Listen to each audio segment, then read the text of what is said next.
तो राखी के बाद फिर नेक्स्ट जन्माष्टमी आती है, जन्म अष्टमी। लगभग राखी के 8 दिन बाद श्री कृष्ण जन्माष्टमी आती है। 22 तारीख को राखी थी, 30 तारीख को जन्माष्टमी हुई। कि जब हम बुराइयों को जीत लेते हैं, विकारों पर जीत प्राप्त कर लेते हैं, तो हमारी आत्मा सुंदर हो जाती है, श्री कृष्ण की तरह। इसलिए श्री कृष्ण को 16 कला संपूर्ण बोलते हैं। तो जब हर एक आत्मा अपने को शुद्ध कर लेती है, तो फिर ये सृष्टि स्वर्ग बन जाती है और इस पर साक्षात श्री कृष्ण का जन्म होता है। अभी तो हम केवल झूले में खिलौने को रख देते हैं या किसी न्यूबॉर्न बेबी को रख देते हैं, 2-4 साल के बच्चे को झुला लेते हैं थोड़ी देर के लिए और खुश हो जाते हैं। लेकिन वास्तव में श्री कृष्ण कब इस धरा पर आएंगे? जब ये धरा बुराइयों से मुक्त हो जाएगी,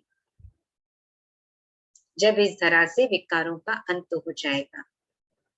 और वो संगम का समय है जब शिव परमात्मा आकर रक्षा का कवच बांधते हैं, हमारी विकारों से रक्षा करते हैं, हमको शुद्ध होने के लिए ज्ञान योग सिखाते हैं।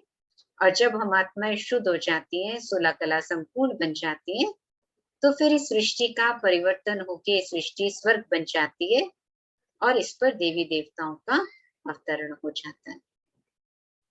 हम ही मनुष्य अपने अगले जन्म में फिर देवता बनते हैं। क्योंकि आप सोचिए, कभी भी कोई सोचता नहीं है लक्ष्मी नारायण के मंदिर में जाके लक्ष्मी नारायण की पूजा करते हैं, राधे कृष्ण के मंदिर में जाके उनकी पूजा करते हैं, लेकिन कभी सोचते हैं कि ये भी देखने में तो शक्ल सूरत इनकी हमारे जैसी है, पर हम इनको क्यों पूज रहे हैं? इन्होंने ऐसा क्या किया? बिना कारण के तो कोई प्राप्ति नहीं होती है। तो ये इतने ऊंचे, इतने श्रेष्ठ, इतने महान कैसे बने? इन्होंने ऐसा क्या किया जिनको आज सारा जगत पूज रहा है? कुछ तो पुरुषार्थ किया होगा, कुछ तो मेहनत की होगी। तो ये संगम का समय है, जिस समय देवी देवता तैयार होते हैं, जिस समय मनुष्य अपने अंदर वो दैवी गुण भरते हैं, परमात्मा की याद से, परमात्मा की गाइडेंस से, और फिर अगले जन्म में वो जाकर देवी देवता बनते हैं।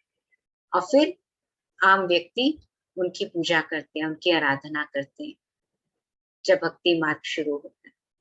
तो श्री कृष्ण जन्माष्टमी एक सुख का पैगाम लेकर आती है कि बहुत जल्दी सृष्टि पर एक ऐसी दुनिया आने वाली है जहां पर भारत सोने की चिड़िया कहलाता है, जहां पर घी दूध की नदियां बहती हैं, जहां शेर और बकरी एक घाट पे पानी पीते हैं, जहां पर मन चंगा होता है, मन शुद्ध होता है, शांत और सुखी होता है, धन अकिचार होता है, सोने के महल होते हैं, और जहां पर मनुष्यों का भी आपस में बहुत प्यार होता है।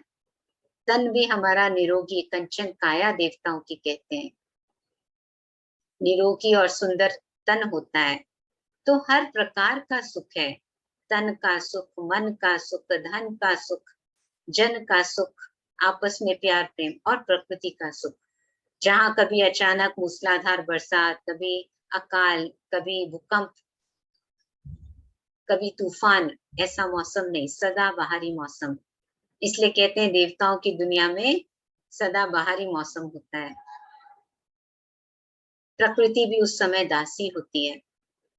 तो ये वही दुनिया का पैगाम लेकर श्री कृष्ण जन्माष्टमी आती है कि बहुत जल्दी साकार में श्री कृष्ण का जन्म होने वाला है, और हम केवल उनको याद नहीं करें, लेकिन अपने जीवन में अच्छे गुण धारण करें, और क्यों ना ऐसा बन जाए जो उनके साथ उस सत्युगी दुनिया में जाकर रास करें।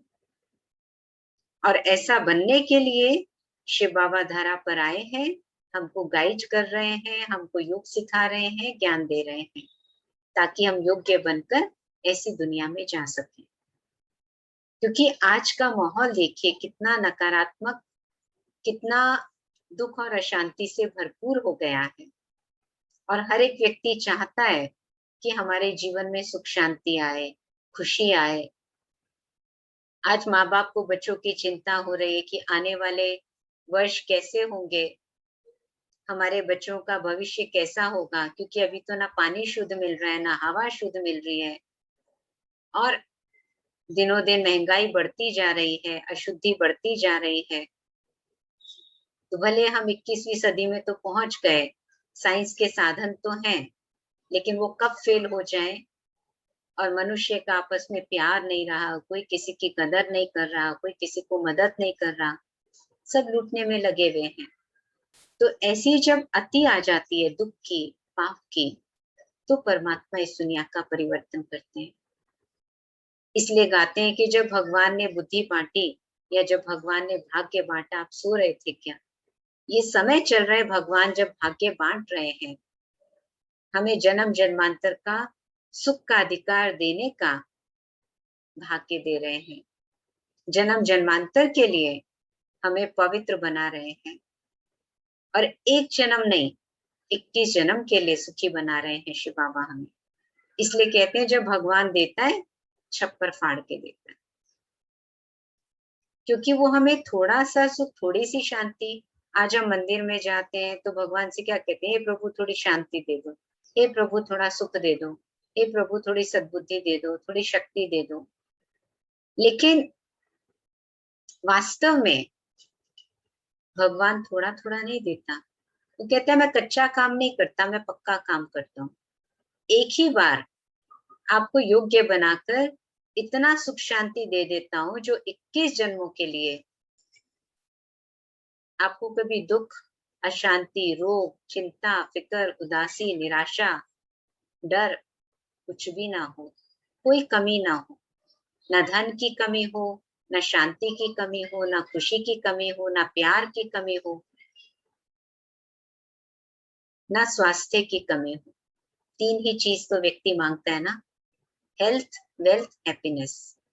तो 21 जन्मों के लिए निरोगी काया देते हैं परमात्मा, अतिचार धन देते हैं और प्यार प्रेम का संबंध देते हैं। क्योंकि संबंधों में प्यार हो तो खुशी बनी रहती। तो ऐसी दुनिया बहुत जल्दी आने वाली है और उसी के लिए हम ये सेशंस करते हैं कि आप भी, हम तो उस दुनिया में जाने की तैयारी कर रहे हैं, लेकिन आप भी अपने आप को तैयार कर लें, ऐसी दुनिया में जाने के लिए। तो भगवान भाग्य बाँट रहा है, लेने का समय है। और उस लेने के लिए भगवान हमको कोई मेहनत नहीं देता। हमने ही मंदिरों में जाकर गाया ना, विषय विकार मिटाओ, पाप करो देवा, कि विषय विकारों को मिटाओ, हमें मुक्त करो इनसे। तो भगवान कहते हैं कोई रबड़ नहीं है जिससे मैं मुक्त कर दूँ। टीचर पढ़ा देता है स्कूल में, लेकिन एग्ज़ाम में तो बच्चे को ही लिखना पड़ता है। जब तक एग्ज़ाम नहीं है तब तक वो गाइड करता है। लेकिन जब एग्ज़ाम का टाइम होता है तो बच्चे को खुद ही लिखकर आगे बढ़ना पड़ता है। इसी प्रकार से परमात्मा परम शिक्षक आकर हमको सब कुछ दे रहे हैं, भाग्य बना रहे हैं हमारा, हमको केवल बनाने की ज़रूरत है। रोज़-रोज़ अपनी बुद्धि रूपी झोली में कोई ना कोई अच्छा गुण, अच्छा ज्ञान का रतन धारण करके रखें कि चलो आज मैं शांत रहूँगी, आज मैं भगवान से साथ का अनुभव करूँगी, आज मैं हर एक को खुशी बाँटूँगी, आज मैं शक्तिशाली बनकर रहूँगी, घबराऊँगी नहीं, आज मैं चिंता नहीं करूँगी। तो रोज़ का एक लक्ष्य, भगवान कहते हैं एक-एक दिन का एक-एक गुण धारण करने का या कमी छोड़ने का एम रखिए। और फिर आप देखिए 365 दिन की आपके 365 आपके व्यक्तित्व में डेकोरेशंस हो जाएँगे और ऐसे करते-करते आप हर साल आगे बढ़ते जाएँगे। नहीं तो हमारे जन्मदिन आते हैं, हम मना लेते हैं, लेकिन हम वैसे ही होते हैं जैसे 10 साल पहले होते हैं। कुछ चेंज नहीं आता और वो चेंज, आंतरिक चेंज, परिवर्तन ना होने के कारण हमें इतनी खुशी नहीं होती, टेम्परेरी खुशी एक दिन मना के खुश हो जाते हैं। क्योंकि हमारे व्यक्तित्व में आगे निखार नहीं आया, हमारे व्यक्तित्व की उन्नति नहीं हुई। इसलिए दिनों-दिन हमें अपने व्यक्तित्व में भी उन्नति करनी है। तो आप देखेंगे आपको हफ्ते के अंत में, महीने के अंत में खुशी खोजने की ज़रूरत नहीं पड़ेगी, रोज़ ही आपका जीवन खुशी से भरपूर रहेगा। क्योंकि आप अपने व्यक्तित्व को निखार रहे हैं, आप उसको आगे बढ़ा रहे हैं। तो उसको जब हम आगे बढ़ाते हैं अपने व्यक्तित्व को, उसको सुंदर बनाते जाते हैं, तो हमारी खुशी, शांति बढ़ती जाती है। नहीं तो कई बार क्या होता है, हमारे पास तंदुरुस्ती भी है, मन भी ठीक है, धन भी है, संबंधों में भी प्यार है। कई बार होता है कि इन लोगों के पास सब कुछ, लेकिन फिर भी एक सैटिस्फैक्शन नहीं होती, एक संतुष्टि नहीं होती, लगता है कुछ कमी है जीवन में। और वो कमी क्या होती है, वो आंतरिक होती है। या सालों-साल सब कुछ हम कर रहे हैं, अपना बिज़नेस जॉब कर रहे हैं, घर के कार्य भी कर रहे हैं, फिर भी लगता है कहीं कुछ खालीपन है। वो खालीपन जो है ना, उसका आधार, उसका कारण है कि हम अपने आंतरिक व्यक्तित्व की ओर ध्यान नहीं दे रहे, उसको नहीं सजा रहे, उसको सजाते जाएँ, तो आप देखेंगे खुशी कितनी बढ़ेगी।